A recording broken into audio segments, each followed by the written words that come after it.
Hello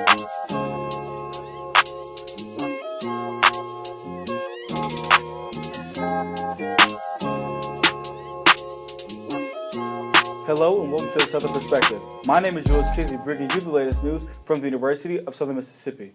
Now, October is Breast Cancer Awareness Month, spreading awareness and deference towards the cancer cells found in a man or a woman's body. But I take a look at different factors in the fight against cancer. Abundantly blessed. Robin Roberts, a famous Good Morning America host, was diagnosed in 2007 at the age of 46. After overcoming the disease, she developed complications with myelodysplastic syndrome 5 years later. It happens to Christina Applegate in 2008, leading her to a double mastectomy at the age of 36. It affects 1 in 8 women in the United States, according to breastcancer.org. I didn't want to have to stop school just because I had breast cancer. I knew it would be really tough, but I wanted to continue on. Corey Oswald is in nursing school, and even in the healthcare field where she takes care of others, she's the one that requires attention. Because I am used to taking care of people and not being the one taken care of, so it was kind of hard to lay there and do that, and it's not a good one time. Oswald received the news the day before a final exam, just hours before she had to go home and take care of her husband and her toddler. But it did not stop her that day or the days after, as now she's cancer-free. Just keep going.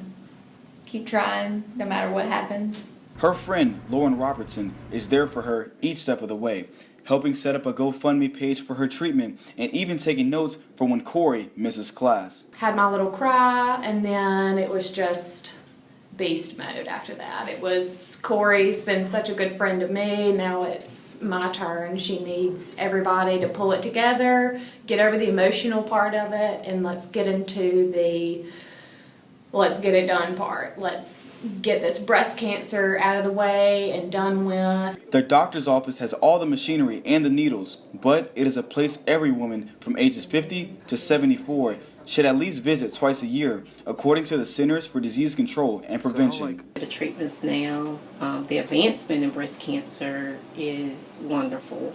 Breast cancer is the second most common behind skin cancer in women, and in African American women, it is most common. Self-breast exams, being aware, being knowledgeable of your body, knowing your body. Risks can include not being physically active, drinking alcohol, or late or no pregnancy, among other factors.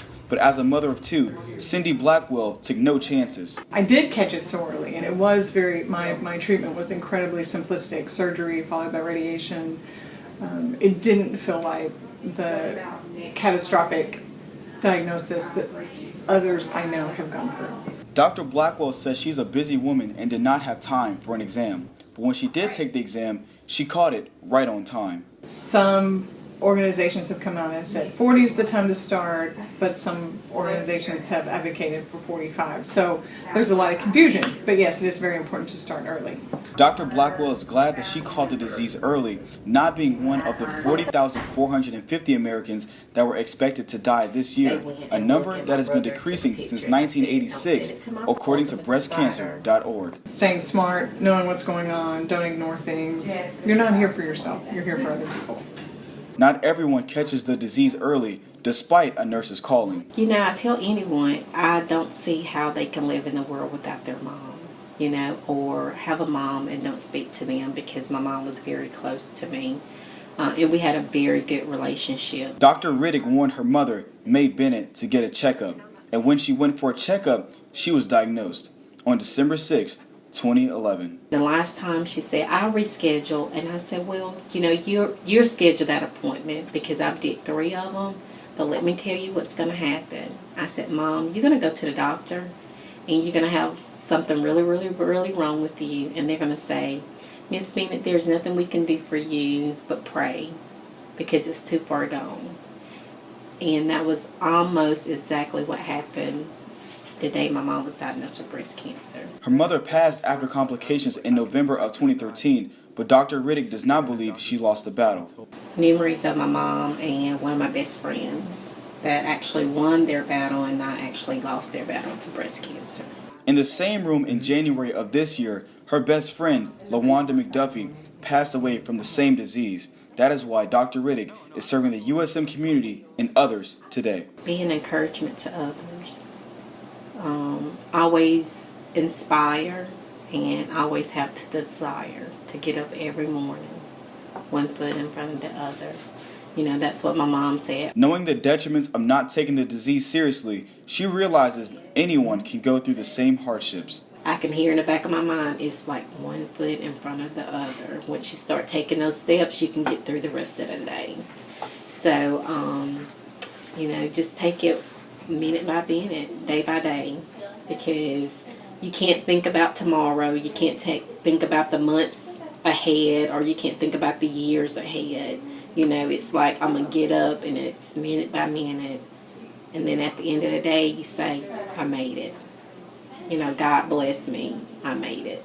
As a doctor, she wants awareness by checkups. Others want awareness through funds. And we do need that continuing awareness and campaign for it. There's no doubt about that. But I wish we would hear more, and there would be more of a focus and more of a public awareness on the necessity for treatment and cure. And that's something that we're lacking in. Jeff Rozier's daughter was diagnosed at the age of 24, whereas others would wear pink only. He wanted funds to be allocated. I'm very glad that there is such a movement, and we see it all the way from, you know, individuals to the NFL, and it's fantastic.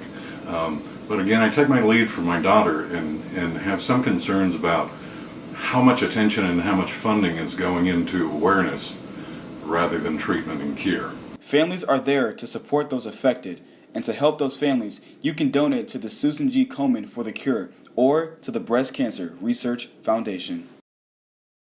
Thank you to Corey Oswald, Dr. Blackwell, and my Aunt Lena back in Houston, Texas. Thank you for inspiring me in your fights against breast cancer and to all the families affected by the dangerous disease. And thank you for watching Southern Perspective. My name is Julius Kizzee, and I'll see you next week.